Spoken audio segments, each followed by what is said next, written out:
who just like, okay, you're on your own. If you log on, you log on. And, you know, nobody's there to regulate. When we could have easily, I think, not easily, but a plan would have been good, let them do Zoom, as like what my daughter did at her school, like she was teaching. The kids still had a regular schedule where they woke up, got dressed, and was on Zoom from school start to the end, instead of whenever you decide you want to log on. And that was my biggest, that was the biggest thing for me. Well, as you can tell, all of our candidates are passionate about their upcoming journey. And at NAACP, we wanted to encourage you to let you know that we know it's difficult to put your name in the hat. Yeah. It's difficult to get out there and introduce yourself and talk to folks who may not always see eye to eye with you. But we want you to know that you have a group of concerned community members who are listening and who want to be involved, and we need great leadership to make sure that our schools move in a positive direction. I also want to make sure to mention that the current folks who are running, Mr. Amira Martin and Mr. J.L. Cook, could not be here tonight. They did notify me to let me know that they had previous engagements, and they do hope that they'll have another opportunity to engage with the community at some other time. However, we do have a wonderful slate of candidates for you guys to ask questions to tonight. So this is how we're gonna mix and mingle and do this tonight. I'm gonna ask a few questions first to kind of keep them warmed up, okay? So we're gonna get them warmed up, ask a few questions, and then I'll open up the floor for questions from you guys, okay? And if you guys can help yourself, there are refreshments. Feel free. If you guys want something, I can make sure that you get water or whatever, so don't hesitate to say something, all right?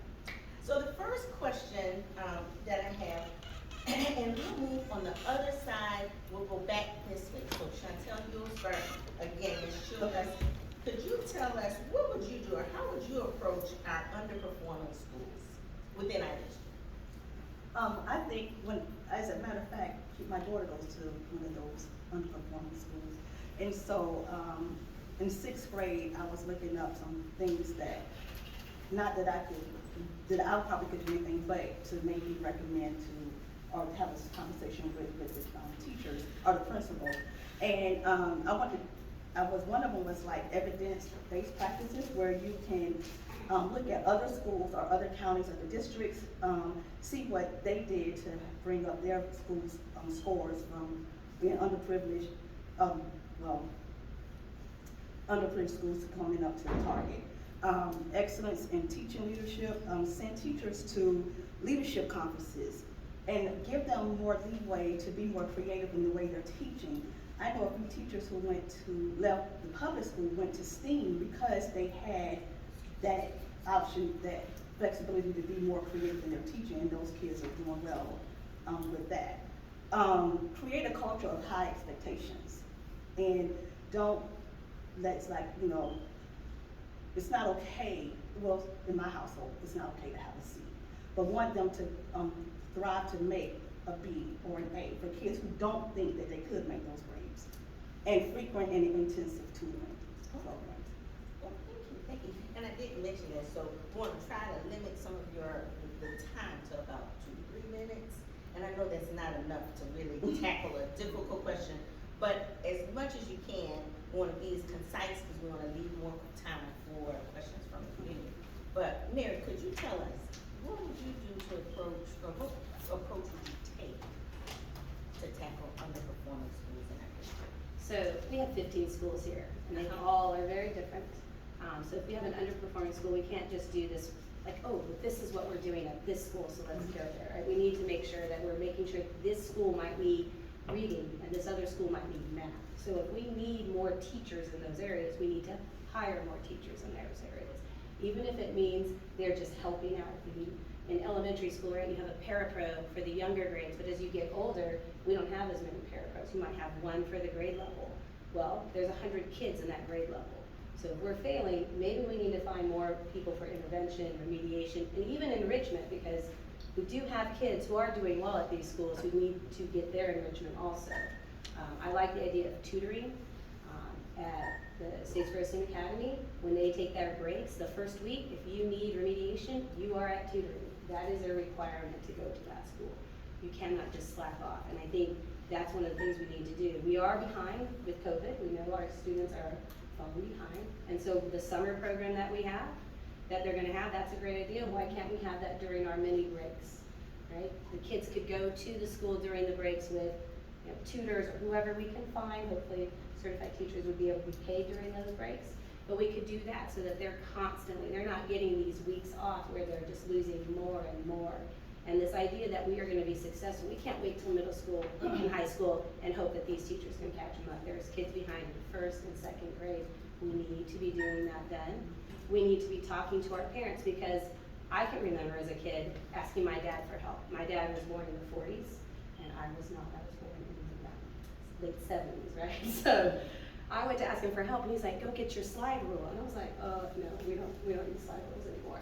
So I can only imagine now with the new math that we do, we need to train parents or whoever is taking care of this child how to do these things.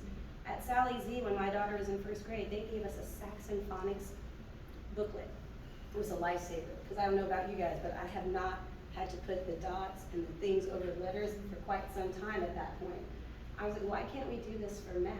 Why can't we do this for science? A little tutorial to help our parents or our guardians to understand, so when homework comes home or study guides come home, a parent is equipped to help them.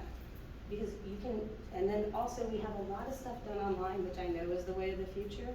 But when you do your work online and miss it, there's no way for you to go back and look at it. There's no way for a parent or a tutor or a teacher even to see where you messed up. So we need to do a little bit more practice, I think, on some paper, pen and paper. Like even my kids, they use scratch paper, but I couldn't tell you which problem they were working on. I was like, why can't you put it orderly manner? I don't understand. Where did I go wrong?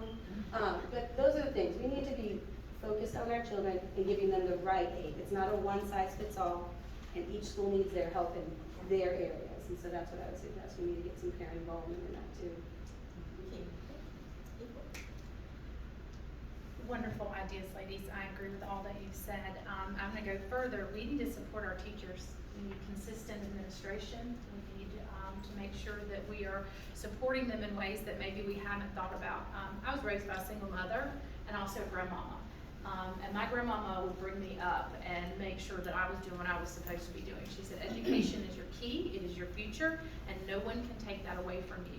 Our community needs more grandmamas. If I wasn't acting right, my grandma was out of school. If I wasn't doing what I needed to do, if my friends weren't doing what we needed to be doing, grandmama would bring us back and make sure that we were doing exactly what we needed to do to be successful.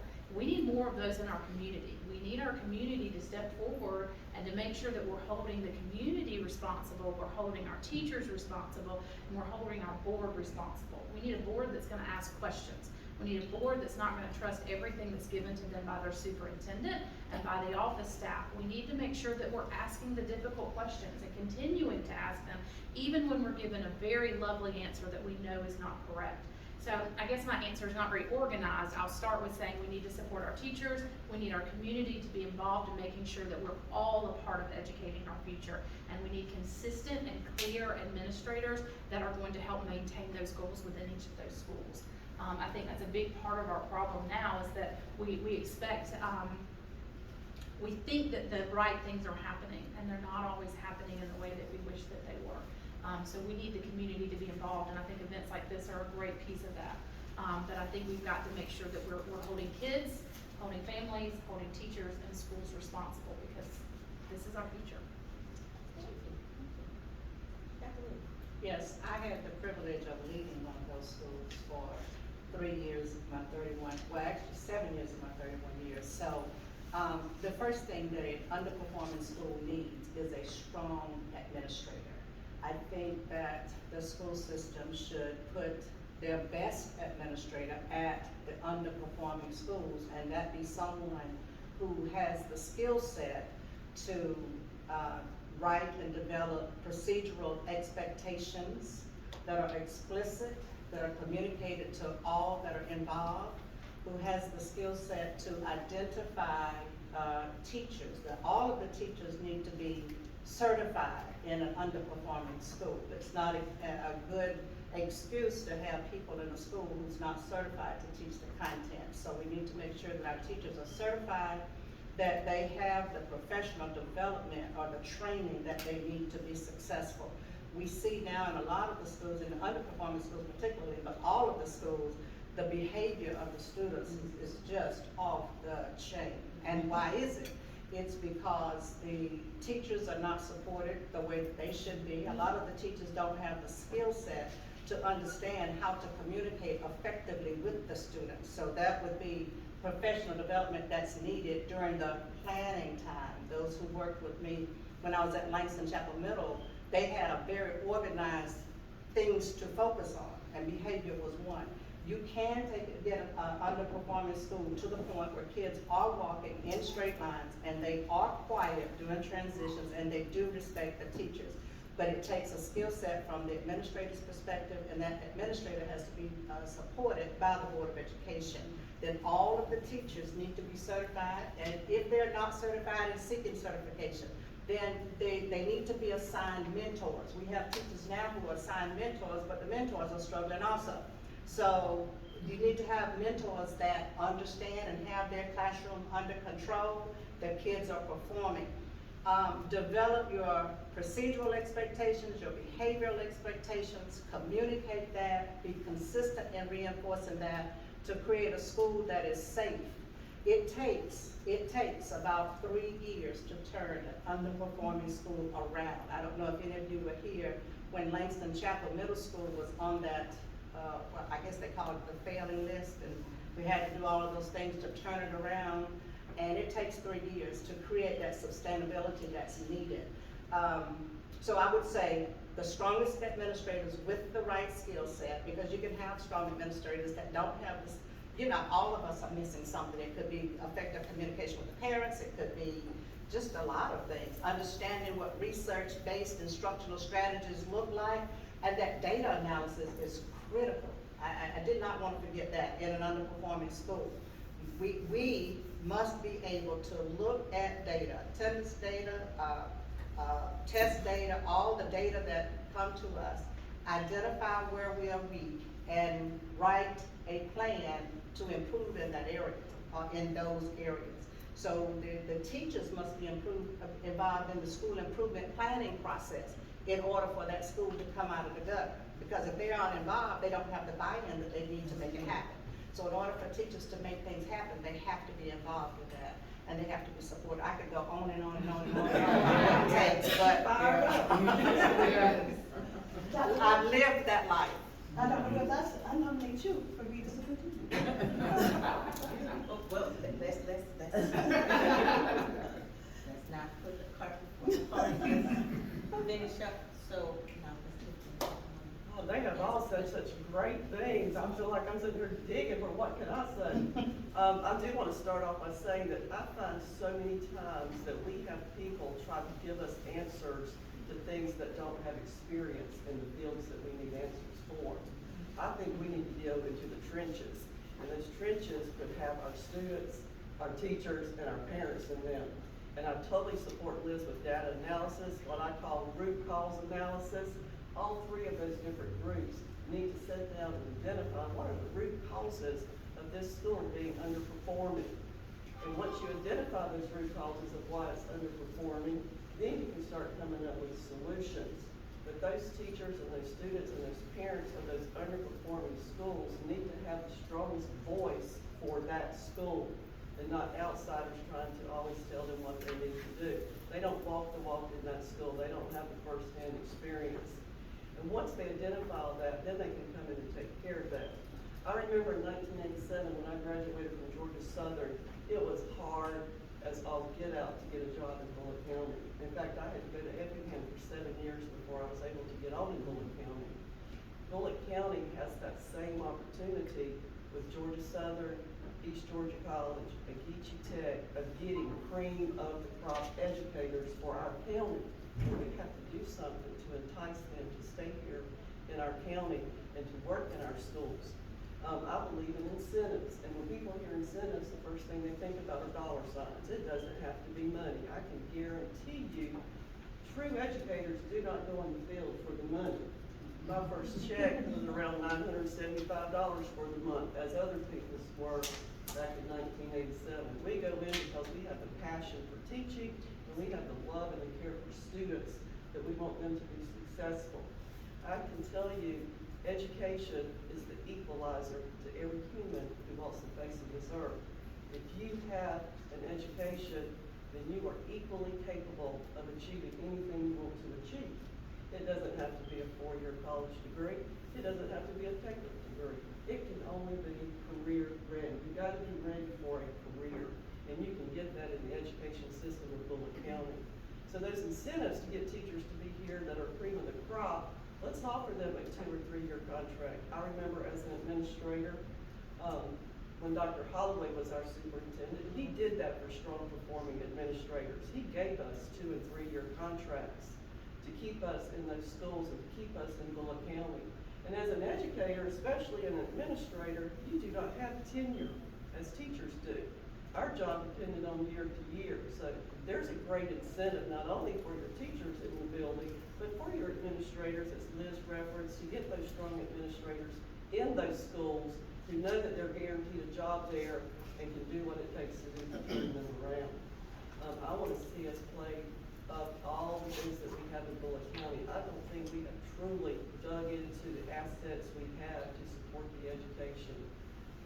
We have some great students and great teachers and great parents in this county, and we are very, very fortunate. Not all counties in the state of Georgia have the 3 colleges that we have, that we can get into our schools and help us in that area. Thank you. So guys, these ladies are sharp. They are sharp. There's nothing more dangerous than a woman with a plan. And I think they have a plan. So I'm excited, and they are prepared to answer your questions. So I will open it up to the audience. It is already after 6:30. So we've gone through that one question, and that was great. I'm gonna open it up to the audience. You can ask a question to a particular candidate, or you can ask a question for all the candidates, okay? So I will open up the floor, and who would like to go with their question first? Oh, don't be shy. Oh, we got one back there. Since everyone's being shy, No. Ms. Williams, you mentioned behavior in the schools. Being a mother of a child who's creative in activities. When you have a school like Cedarwood, or a facility like Cedarwood, and Cedarwood tends to get all the leftovers and they're not staffed properly. And then you have some kids who are still in the school system, our regular school system, who are not getting the proper attention they need in the classroom. Where your kids are just not getting that attention that they need to function because they may have a behavior issue or an emotional issue. How do you see these issues can be addressed for those students to become the best that they can become? I think through a counseling program, we did house Cedarwood at Langston when I was there, and it does disrupt the environment, but we had strong individuals working with the children in Cedarwood. They kept them obviously involved in things that children enjoy doing.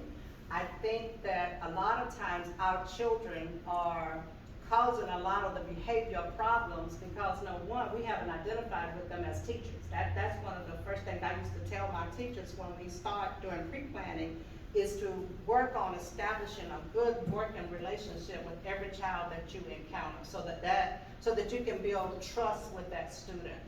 As a teacher, I would always find the worst child in my class. I taught in Savannah, Chatham County Schools, and took children from West Side Savannah. And I would find something about a child that was unique and capitalize on that. Talk with that child, build a relationship, get that child to a point where they know that I do care about them. And once the children know that you care about them through building those relationships at the beginning of the school year, there are activities that you can do, the kids will begin to have respect for you. You know, kids don't like to be called out, so we should not call them out in front of their friends. That's going to put them on the offense. So there are things that we as educators do to our children that puts them on the offense and cause them to act out even more. if we would only establish a good, positive working relation, and it takes work. It might be that I might have to call every child in my class and call their parents. You know, those kids that you see can be a problem, go ahead and find something that they're doing well and call that mama, call whomever, and say, oh my God, and just praise that child. And that child is gonna feel good about that. They will feel that you're in their corner. So there is a way to work that magic, but the problem that we face is now, in the last 15 or 20 years, we have more of the children with the challenging behaviors, even more in each class than we had 15 or 20 years ago. So it's going to take that professional training, professional development that the teachers need to understand how to establish those relationships very early on in the school year so that they can control that classroom and the children feel valued. I don't know if I answered. What about staffing for facilities like CETA? Staffing for us, Staff. we need to have some mental health training. The people that I had were parapros and teacher certified, but you need mental health counselors working with the children in Cedarwood also. In addition to the regular school counselors, now we need mental health counselors that would work with the students. That's just my opinion.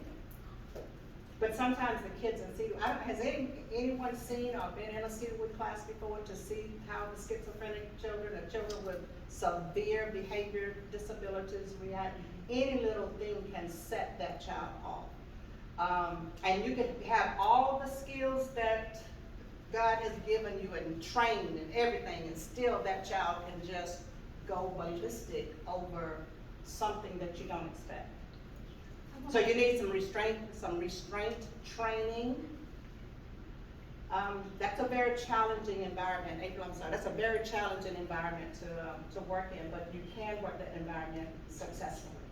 I want to interject, not as a candidate answer, but as an informational piece, because I'm still out on the fence on what I think about this, but Bulloch County Schools is implementing a new program. It's an elementary intervention program that will begin next year. It is it will be housed at the Board of Education. It will include one administrator, 2 teachers, and 2 paraprofessionals to work with children that have significant behavior issues in the classroom. Personally, I don't know where I stand on that. I think we should try anything and everything once, but I think that there are some negative aspects to that without a doubt. But these are, the way that I understand that it is being set up is that it is the children that are significantly delayed in terms of not special ed children or children with special ed needs, but children that have behavior issues, kind of like what you were saying, that are triggers for them, that need to learn how to perform in a small classroom setting before they're put into a larger classroom setting.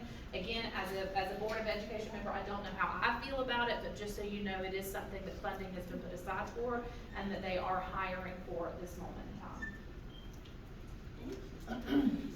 I know, it's 5 kids per teacher. Again, I don't know where I stand on it. I want to see what it does and see where we go, but I'm with you on that one. I think there's some data that shows that there's some problems with that without a doubt. The only knowledge I have is the presentation. I don't know if anyone else saw the board presentation, and you have 5 children, and you cannot fix the problem that 5 children have in 4 or 5 weeks and send them back into a regular environment, so. I think you have to start somewhere.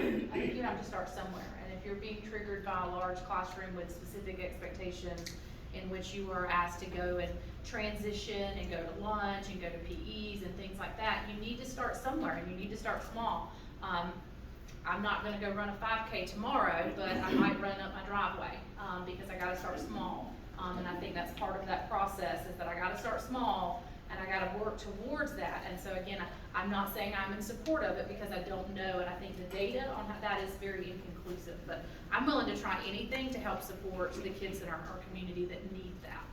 I believe they need that support, and I agree that those children need that. I also believe what Liz is saying, 4 to 5 weeks, it can't be. I would like to see a program like that put into the elementary schools where those kids come out to some of that counseling or teaching of how to deal with their behaviors and skills as a regular class that they attend maybe 3 times a week or once a little bit every day, instead of shipping them off up to central office to do that. It's a great idea, But, I agree that you can't solve that problem for that. And I agree, I think that's a good point, and but the problem is our superintendent hasn't planned for facilities, and our classrooms are already overcrowded. And so that's the other thing that we've all got to push for, is we've got to have a plan for our buildings and building new schools and making sure that we are decreasing our class sizes, because right now there's barely enough room for a kindergarten class to be a decent class size. Our middle schools are at 30 and 35, and y'all all know what that means to be teaching a classroom of 35 seventh graders. That's insanity. So yes, that's a great point, Donna, that we need it embedded in each of our schools, but we need to build schools and do some zoning pieces to make sure that we can hold that in our buildings. And stop with the trailers. Okay, Stop with the trailers, yes. All right, so we have another question, so we're gonna go here with Ms. McCall and then Mr. Robinson. So I'm just kind of curious, did these class sizes get this big overnight? Like, why was nobody being proactive to see that this was becoming a problem? Is this directed for? It's directed to anybody, cause it sounds like leadership got a problem. If they, Before I even was sworn in, I asked to meet with this, I think I was just running, and I asked to meet with the superintendent and said, legally, you're supposed to have a 5 and a 10-year plan for your facilities. We didn't have that. Every month, every 6 months, I was constantly saying, we've got to come up with a facilities plan. This is insanity. If you look at the rate of growth in our community, specifically on the south end of the county, which is our area, we've got significant growth and we're doing nothing. We did do a quick plan, which I did not agree with and fought for almost a year, because I did not feel like it really addressed the key issues. But it does fall to leadership. Your superintendent and his team are in charge of making sure that you have a plan, and your board is responsible for pushing that plan through. And I have been actively working on that and have failed essentially because we still don't have a long-term plan. And I'll be honest in that, because I constantly met with the superintendent again today and said, what's the plan? We've got to have a plan in place, and we still don't. So we need the community to be involved and to keep asking those questions, because we don't have a plan. I'm not sure what the classroom sizes are at Langston, and at other schools. I know Maddie Lively, I think, is near capacity. I know Statesboro High's got if you look at our open schools, House Bill, I don't want to say it, but there were only 2 schools open. There are 3, Stilton, Portal Middle, and Portal High. but you Yeah, have. Portal Middle High, and then still, other communities and other counties, And have room for more children. it means. They're willing to take out of district, out of zone children. So, for example, if I live in Brooklet and I want my child to go to Sally Z, if Sally Z were open, I could request to attend that school. If I wanted my child to attend Portal, I can apply for that because that is considered an open school, the Middle High. But most communities and most school systems have open schools. We don't have open schools, and we should, because that goes back to what's important is we should have a choice in where we send our kids. We should have a choice in making sure that our kids are getting what they need, and I'm a big advocate for giving parents a choice, and right now we're denying them that because we don't have the facilities to hold them, so our district has closed those schools. Did that answer that? Yeah. I'd like to respond to your question too. I think we've reached a point with our school board of education that it has become too political. I am apolitical. I am not out with a political agenda for any particular thing except for what is best for the students in Bulloch County.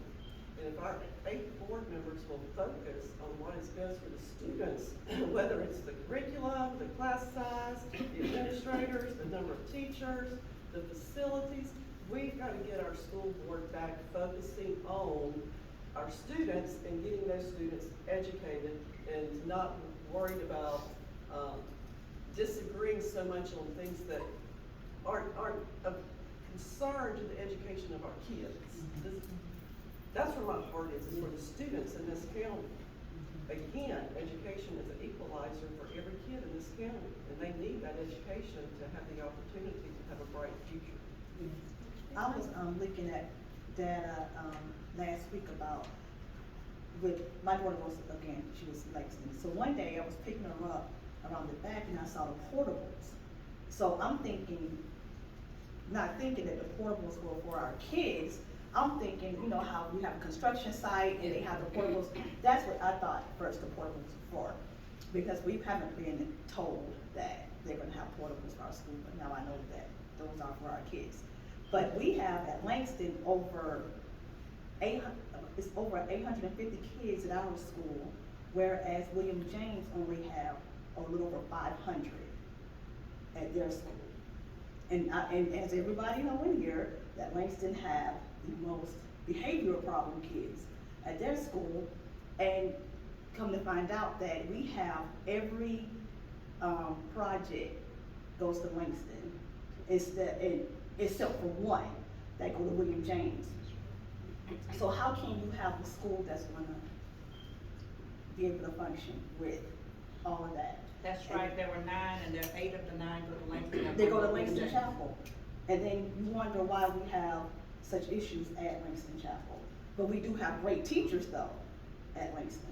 That's what you have to address. That tough thing that we haven't done as a school board is redistricting our students. Which becomes a very political football. very political. And it really It does shouldn't, not. because it needs to be based on, we all buy houses where we think we're gonna go, but time changes, right?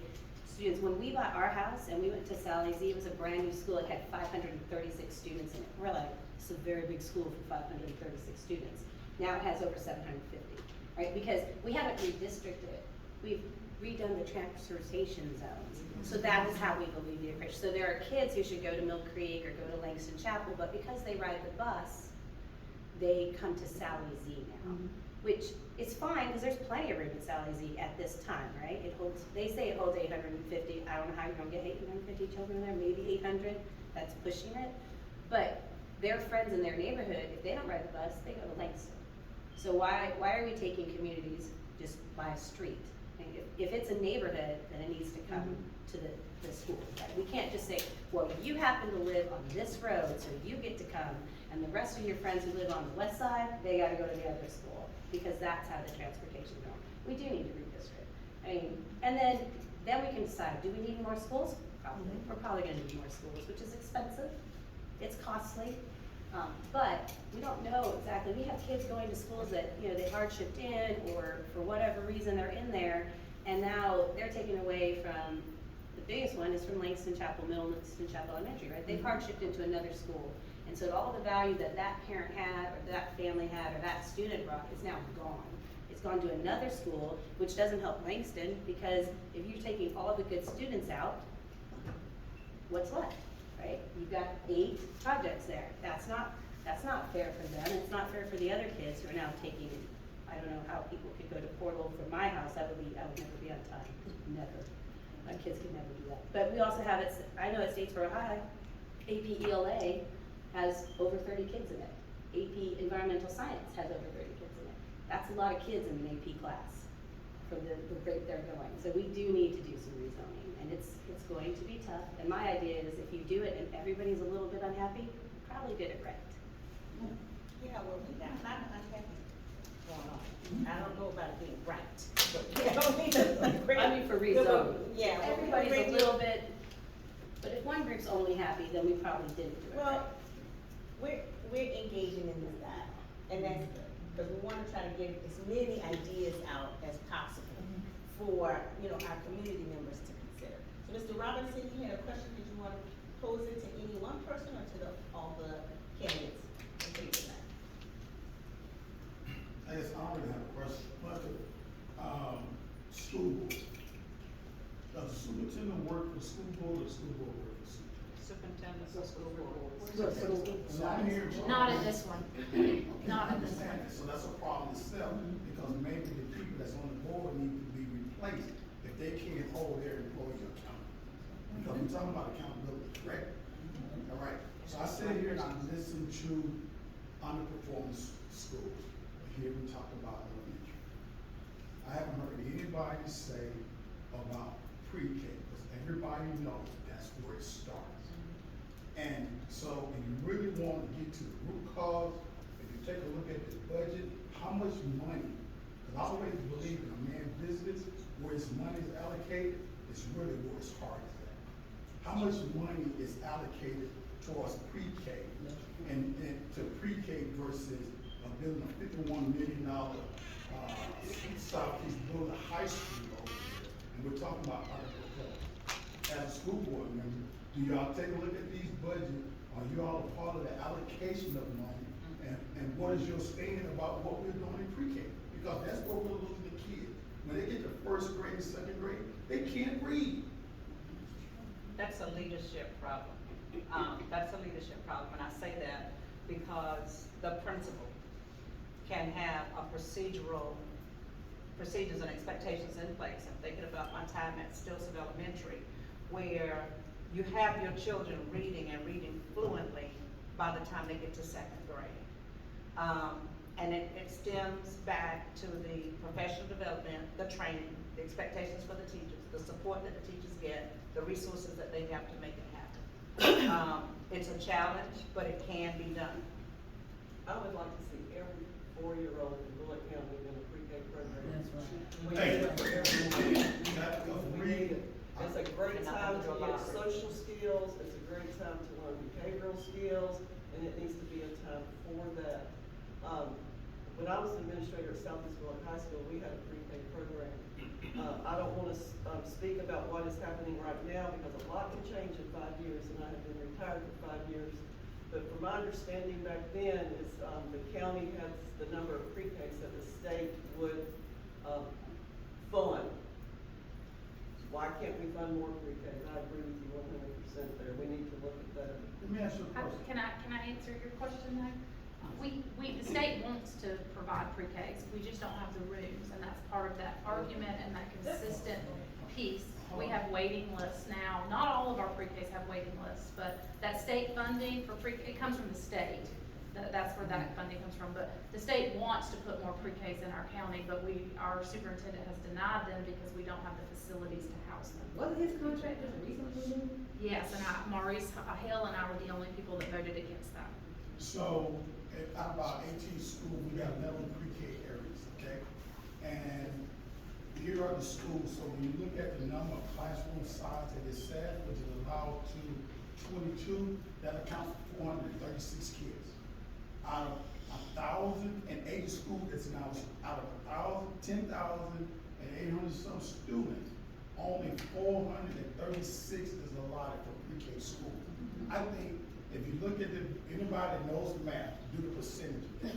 And we're talking about, we're serious about not having underprivileged kids, and that's all and you telling me we don't have enough class space to put more kids?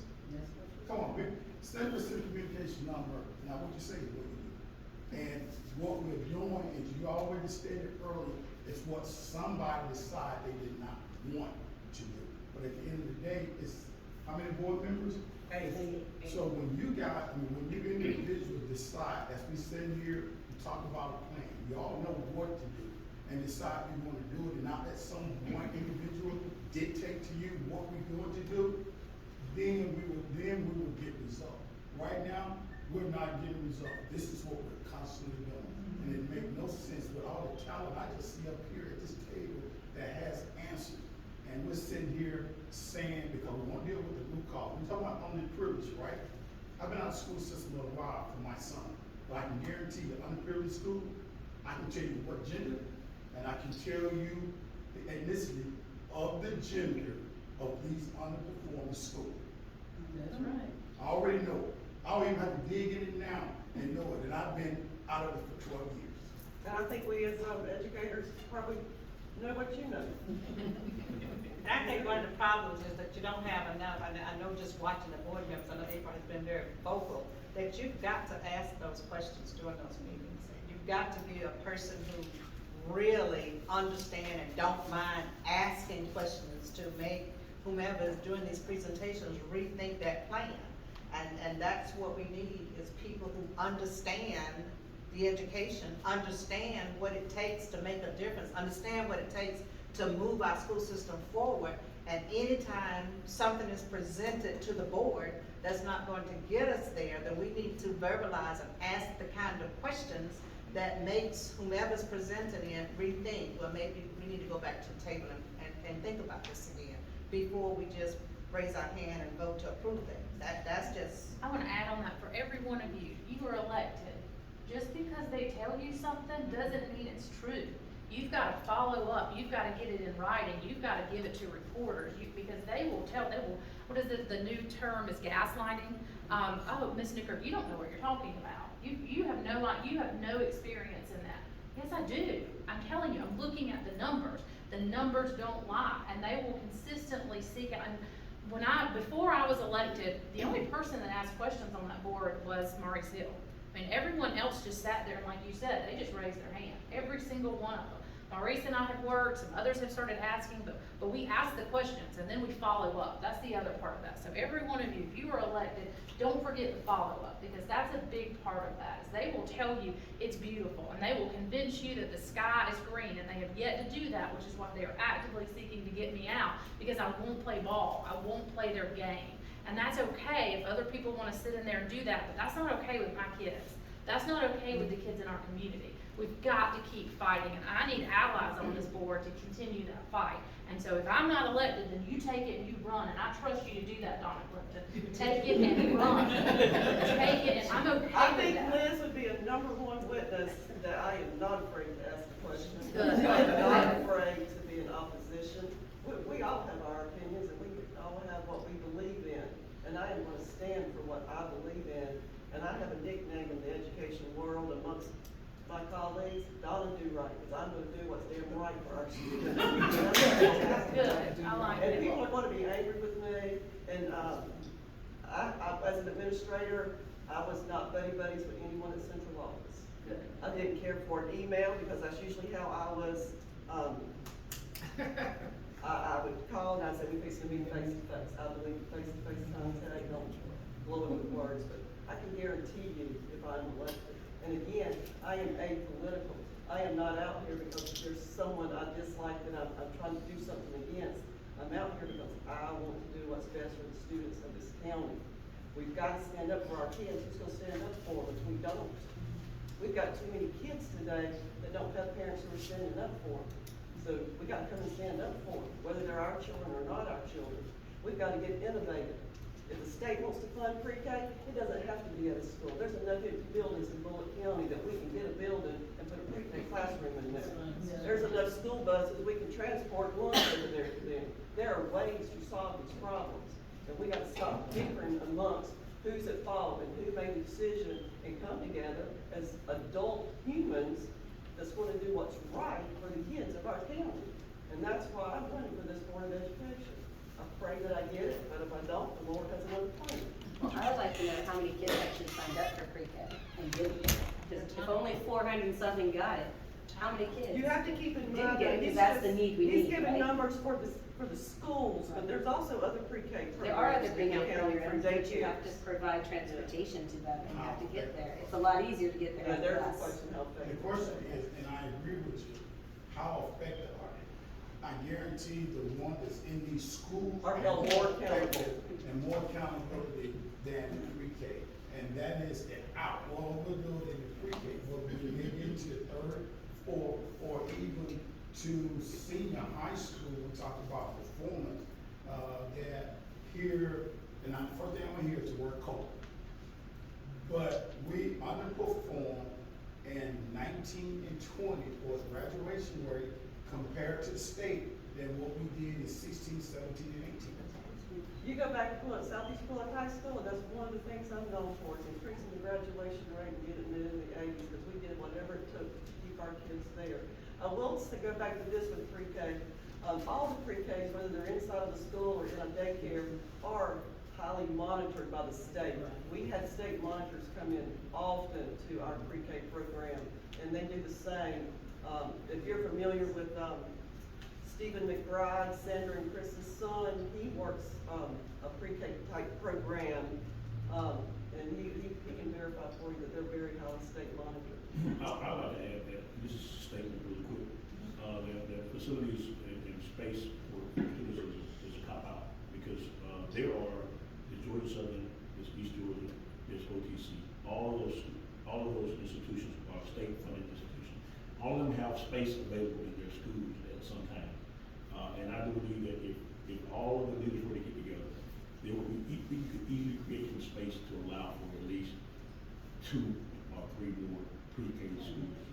If we could get innovative and reduce our class sizes Easy. right now too, we could go to, offering some night classes, we've got to step outside the box. All, It's truly that's different easy, things. that's easy fix. And I was raised by a single mother with a ninth grade education with some bare cupboards, and I knew I had to get an education in order to provide. So being able for some kids to go to school at night so that they can work during the day to help their parents financially, you know, there's a way right there to reduce some class sizes. At one time when, Liz, you might remember this, Bulloch County was looking at an A-B schedule, where part of your kids went for this amount of weeks, at a certain time and another time. And you know, it's not highly agreeable, but today's kids are a lot different than when we were kids going to school. They're a lot different, and we've got to do what's best for them. Sounds like some of the major problem is the board is just not very, I don't wanna say educated, they're just not very knowledgeable. Well, So, okay. instead of asking questions, they just vote yes. Well, yeah, so, for the ones who are here, we know that these people are very knowledgeable. Yes. They are very. Very.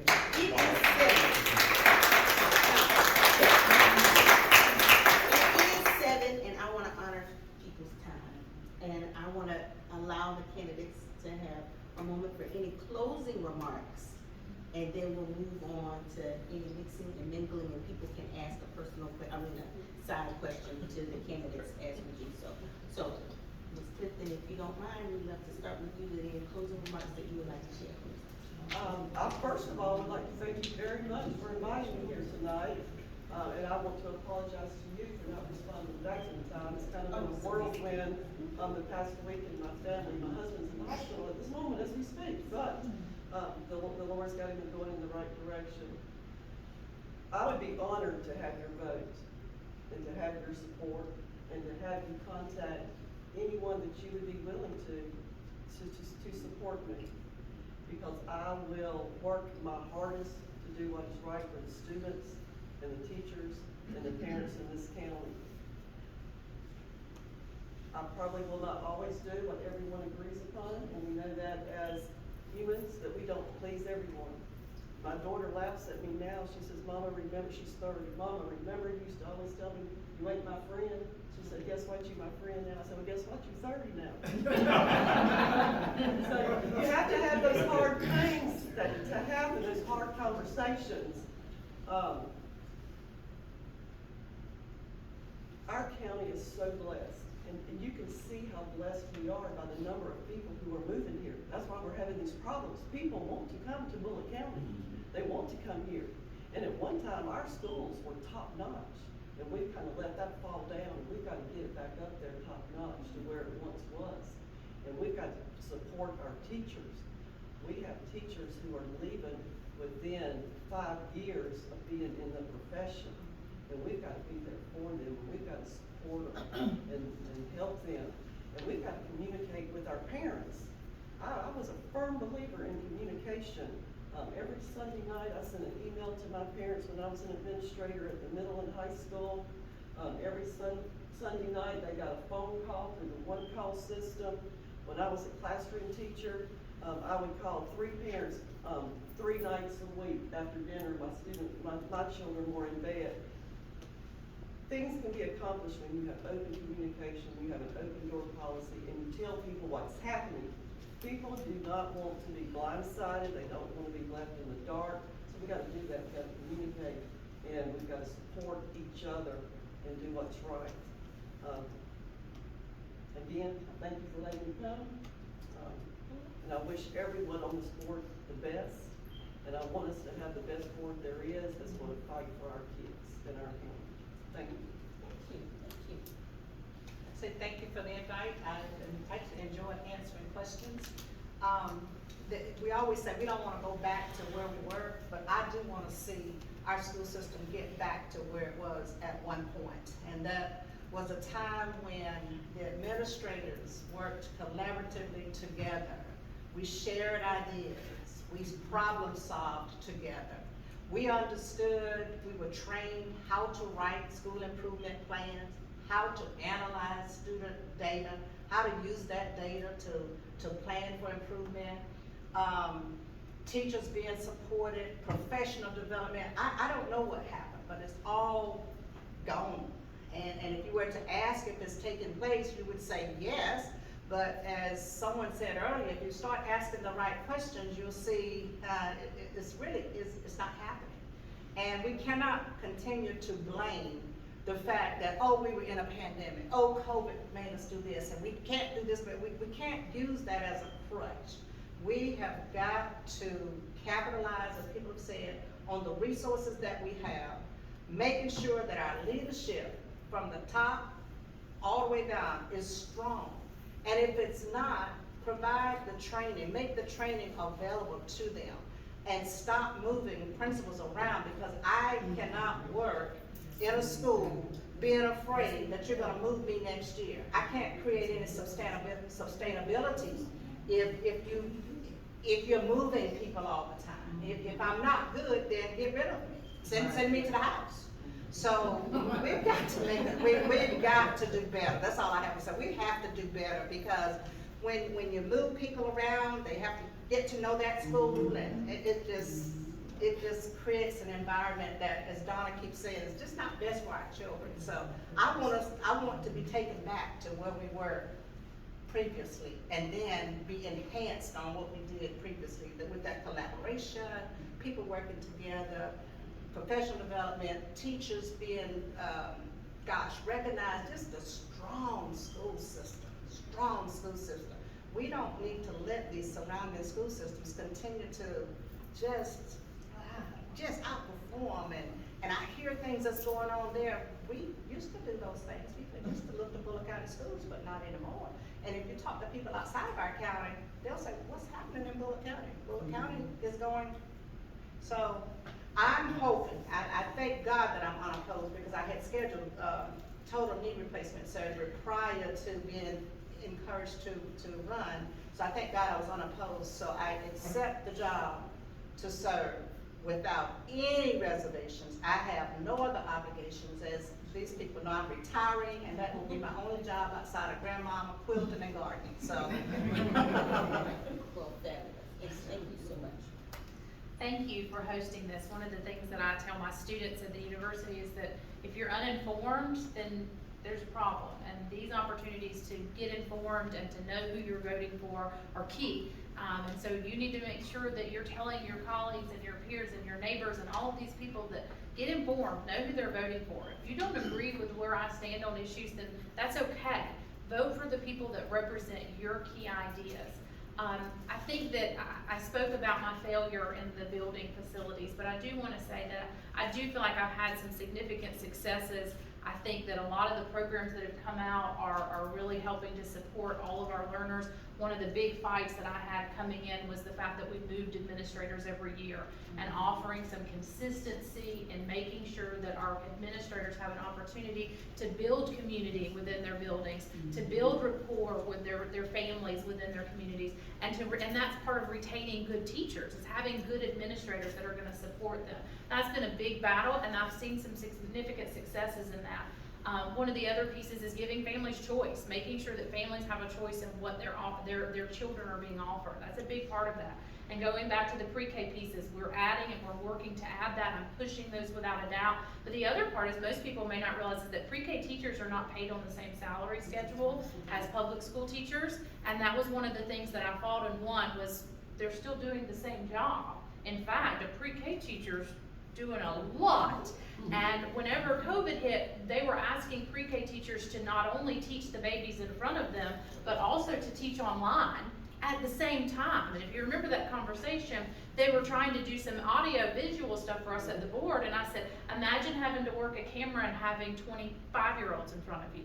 There's a problem. So that was one of the things that I fought against, and making sure that we supported our teachers, gave realistic expectations for our teachers and our administrators, and also pushed to make sure that they were funded the same way that our teachers were, and were paid based on their degrees of education and where they were certified. So that increased their pay significantly, because they need to be paid for the job that they were doing.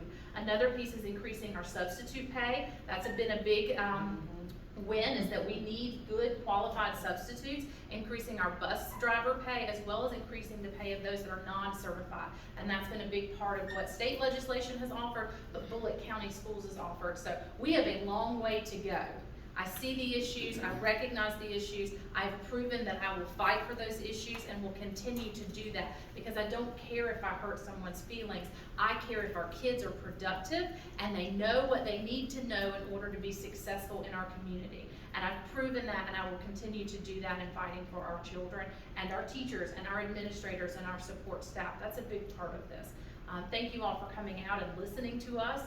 Again, make sure your neighbors know who they're voting for, so that we're not voting based on a name, we're voting based on what we know is going to work and who's going to fight for us.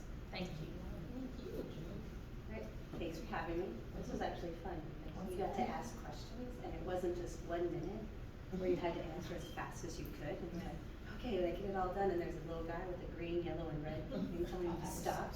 It's very stressful. I do have them, but. I know, yeah, that's very stressful when you're like on a time frame, like, and then you put something else, like, oh my goodness, okay, I gotta go.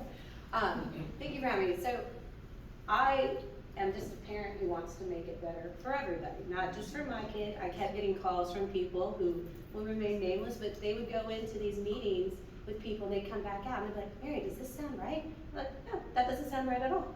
And they're like, what do you mean? So I get more parents who've been through the system already, like, that's not the way that's done. Or just the blatant, like, oh, you know, it's because parents didn't complain, you don't have that. I'm like, but they have it at the other school. Well, your parents didn't complain. That's not okay. That's just not okay. At some point you have to say, but if it's working there and it might work here, why haven't we even at least thought to try it? No thought, because nobody's asking for it. And just, I'm tired of being told, if you don't like what I'm doing, go ahead and call Mr. Wilson. All right, I'll call Mr. Wilson if that's what you want. I feel like we can work it out. Last Friday, Statesboro High did something that I love. The band, at all the schools are losing people, right? COVID costs. Some of them, we get back to instrument, there's a lot of things. But Statesboro High had all their band people on Friday where, like, my daughter wore her soccer uniform, and everybody wore, like, maybe what their club was, and they invited every school to come and listen to the band play. And the Sally Z 5th graders came, I believe the William James and Langston Cherokee, and I watched those kids. I happened to be picking up my kid early. She had a doctor's appointment. So, and I saw these kids leaving, and I saw the teachers from my kid's school who were so happy to have gotten to come now. Well, all those kids playing band? No, but they had an awesome experience at Statesboro High for one hour. And so I was like, we need to be doing more of that. I have a teacher who wants to have parent meetings to discuss honors classes. I got another parent who wants to have, hey, I know what CTAE is, but I don't know the program. So can we not have a parent meeting where all these teachers who teach logistics or engineering or animal husbandry, whatever it is, where we're sitting there and we're actually, if that's what you want to go into, you can actually go, and you just don't get a schedule that says you got logistics 1. Right. I don't know what logistics 1 is. And so those are some of the things I want to do. We need to get more of our parents back in, understanding what we're going to do, so that people, we also need more counselors. That's the other big thing. I don't know if you guys know it, the counseling, the National Agency for Counseling, 250 students per 1 counselor. Statesboro High, 1 counselor has 450 students, easily. If you go to the elementary schools, they're over that if they have 800 kids in their class. There's no way my kid's counselor can counsel her in guidance, academic, and actually be a mental health counselor, all that. We don't have enough of those, and so we need to be doing these things. So if you vote for me, you know, you can ask me questions. I'll go, you might not get the answer you'd like, but I'll help you find it. If we need more space, like, I would like to be shown, is there really no space for these classes? What are in these classrooms? What are we doing? So get out there, vote, tell your friends, because we aren't all in the same district. You know, I'm District 6, so I'd like your vote. Thank you. Hey, thanks for having me, Mika. One of my biggest things too, is I didn't get to say at the beginning, was the administration turnover. My daughter was at Sally Z, she had 3 principals. At Langston, she's on her 2nd, she's in the 7th grade. That was one of the biggest things that's been on my heart about the kids, the teachers, and the students. I've had teachers and counselors sending me messages about some of their concerns. And I want to create a culture too that they don't have to be afraid to say something. For retaliation, they're going to be fired all the time, even for any small thing. And that's a culture that has been created with the board, and that can't happen, because how you want somebody to come do their best work but they're scared to say something, or, for fear. And I'm here for basically, I'm a parent, I love my children, and I love everybody else's children, and we just want the best for them. And I'm in District 5, and I don't think I have people in my district here, but if you know anybody in District 5, you can let them know that I am concerned, I will be there, I will ask questions, because everybody knows that I'm not scared to ask, and, and get it done. Thank you, and thank you all.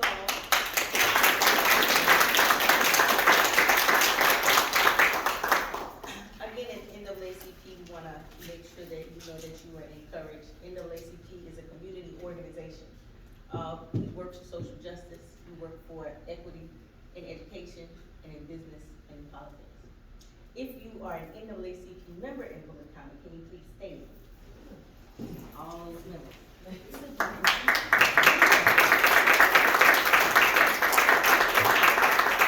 Anyone else here is interested in being a